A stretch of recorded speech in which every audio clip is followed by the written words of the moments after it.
Shalom saudaraku, salam damai sejahtera di dalam kasih Kristus. Berjumpa lagi dengan saya, Didi Duli. Kita akan belajar berapologetika bersama-sama di channel ini. Akhirnya setelah beberapa hari saya tidak sempat membuat video karena banyak kegiatan, banyak pekerjaan ya. Dan sekarang saya sempatkan untuk membuat video. Dan kali ini saya mau menanggapi seorang mualaf Tionghoa yang bersaksi di channelnya Pak Donditan. Dia mengatakan ada 3 alasan dia keluar dari Katolik dan merasa bahwa Islam adalah agama yang paling benar. Sebelumnya mari kita melihat video berikut ini. Tadi kan Melisa bilang Islam yang benar. Terus boleh tahu nggak waktu itu ninggalin Katolik tuh berarti kan berhasil atau apa? Akhirnya kan tahu gitu bahwa di Katolik ada sesuatu yang nggak benar buat Melisa. Ya, gitu untuk kan? saya. Untuk Melisa loh ya. Kalau untuk yang lain bener nggak apa-apa gitu kan. Waktu itu meninggalkan Katoliknya, jadi beranggapan bahwa ada yang nggak benar dalam Katolik, apanya? Sebenarnya ada banyak sih ya, cuman sebagian aja deh ya. Sebagian aja ya. Yang paling krusial aja gitu. Yang paling krusial masalah jilbab sebenarnya. Oh, jilbab. Oh ya, di Katolik kan suster pakai penutup kepala ya. Nggak usah patokannya suster deh. Ya. Di Alkitabnya disuruh. Ya. Gitu. Ya. Tapi kok kita nggak pakai? Iya. Itu yang satu. Terus yang masalah kedua ya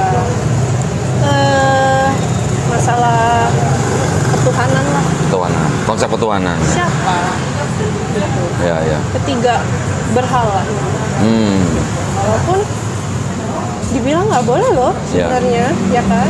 Dan buktinya apa? Mereka bisa memastikan patung-patung itu memang mukanya seperti itu. Ya. Gitu. Ya mungkin gini, mohon maaf ya, kita bukannya menganggap bahwa orang Katolik menyembah patung, enggak. Tetapi di Bible sendiri malah dibilang jangan membuat patung, ya kan? Tidak boleh. Ya, oke lah, itu sebagai alasan mungkin dari latar belakang gereja atau apa segala macam, kita nggak usah masuk ke situ lah ya. Menurut saya, Mbak ini hanya cari-cari alasan aja ya. Kalau mau pindah ya pindah aja, nggak usah menjelek-jelekkan agamanya yang dulu. Nah, alasan yang pertama, tadi dia katakan adalah karena kerudung. Di Alkitab, orang-orang Katolik atau orang Kristen itu diperintahkan untuk memakai kerudung. Tapi kok nggak pakai kerudung? Hanya suster aja yang pakai kerudung. Mbak, kalau di Arab, semua orang Kristen itu pasti pakai kerudung. Bahkan orang Yahudi juga pakai kerudung. Mbak aja yang nggak tahu kan? Nah, kenapa orang Kristen di Indonesia dan mungkin juga di negara-negara lain tidak pakai kerudung? Ada kok orang Kristen di Indonesia yang pakai kerudung. Orang-orang Ortodoks semuanya pakai kerudung.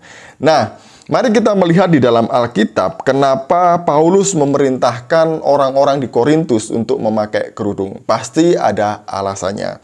Itu sebabnya ketika kita mempelajari Alkitab tidak hanya membaca teks, tapi juga harus mengerti konteks. Mari kita melihat di dalam 1 Korintus 11 ayat 5, 6, dan 7. Tetapi tiap-tiap perempuan yang berdoa atau bernubuat dengan kepala yang tidak bertudung menghina kepalanya, sebab ia sama dengan perempuan yang dicukur rambutnya. Sebab jika perempuan tidak mau menudungi kepalanya, maka haruslah ia juga menggunting rambutnya. Tetapi jika bagi perempuan adalah penghinaan bahwa rambutnya digunting atau dicukur, maka haruslah ia menudungi kepalanya. Sebab laki-laki tidak perlu menudungi kepalanya, ia menyinarkan gambaran dan kemuliaan Allah. Tapi perempuan menyinarkan kemuliaan laki-laki. Jadi ada maksud ketika Paulus memberikan perintah kepada jemaat, terutama yang perempuan untuk memakai kerudung di Korintus ya. Karena Korintus ini adalah kota yang besar, kota perdagangan.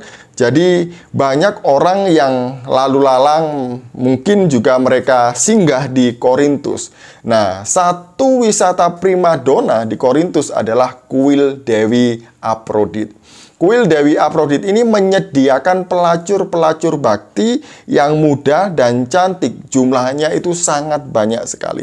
Laki-laki jika mau melakukan pelacuran bakti, boleh datang ke kuil Dewi Afrodit dan kemudian mereka menyembah Dewi Afrodit dengan cara melakukan ritual seks bebas. Nah, perempuan-perempuan pelacur bakti Dewi Afrodit ini mereka menunjukkan identitasnya dengan cara mengurai rambutnya. Itu yang pertama ya.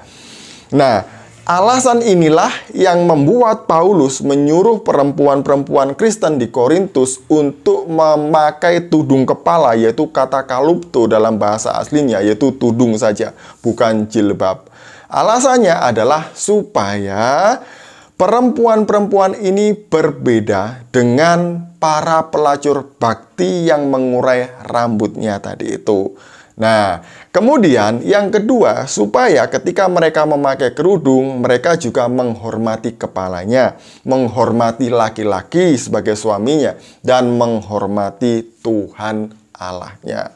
Yang kedua, ketiga, jika ada orang yang tidak mau memakai kerudung, itu sama dengan perempuan yang digunting rambutnya, kata Paulus. Lebih baik dia digunting rambutnya saja. Kenapa begitu? Karena di Korintus ada 3 jenis perempuan. Oh, 3 jenis perempuan apa ya? 3 kelompok perempuan. Yang pertama adalah kelompok yang terurai rambutnya, yaitu para pelacur bakti di kuil Dewi Afrodit atau Dewi Kesuburan, Dewi Hawa Nafsu, Dewi Kecantikan.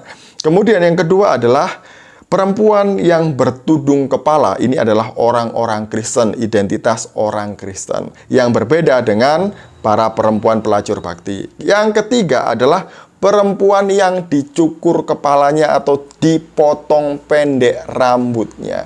Siapakah mereka? Sejarah mengatakan bahwa mereka ini adalah para pecinta sesama jenis, atau bisa dikatakan para kaum lesbian.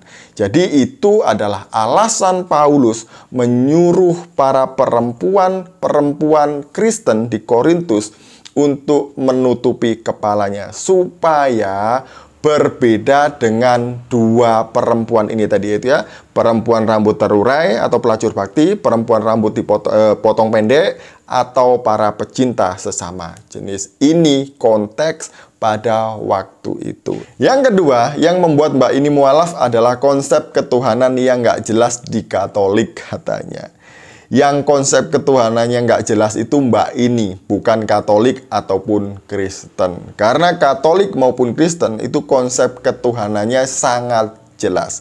Mari kita melihat di dalam Markus 12 ayat 29. Jawab Yesus, hukum yang terutama ialah, dengarlah hai orang Israel, Tuhan Allah kita, Tuhan itu esa.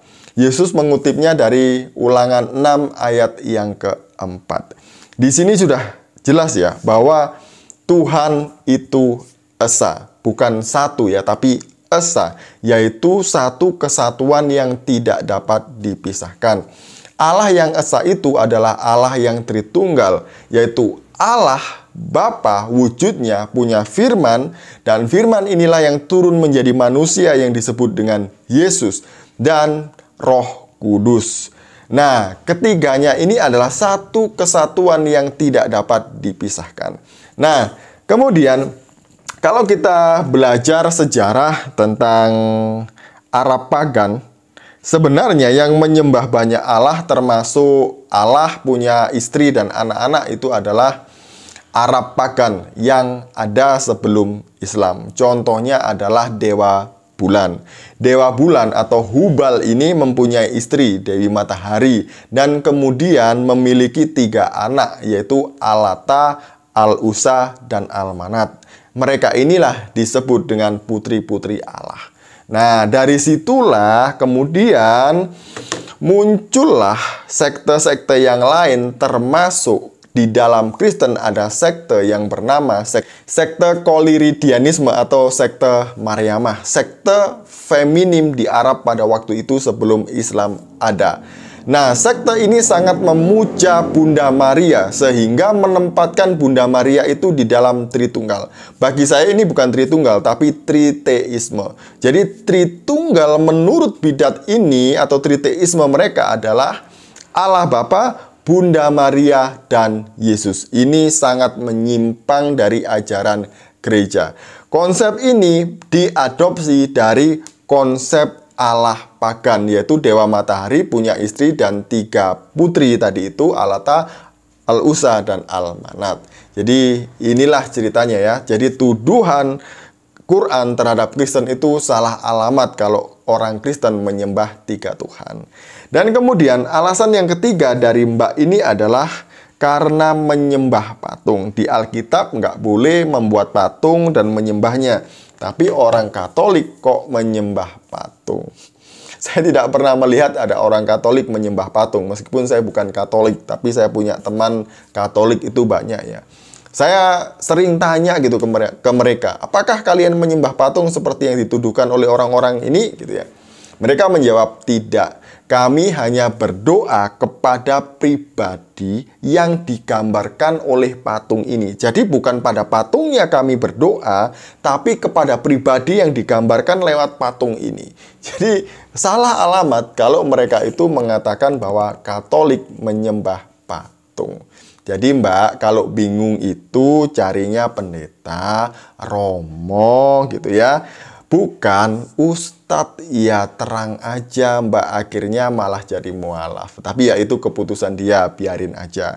Ada keselamatan, tapi dia meninggalkannya. Itu rasanya Mbak tadi ya. Sekian dari saya, semoga ini menjadi berkat bagi kita. Shalom, salam waras, Tuhan Yesus memberkati.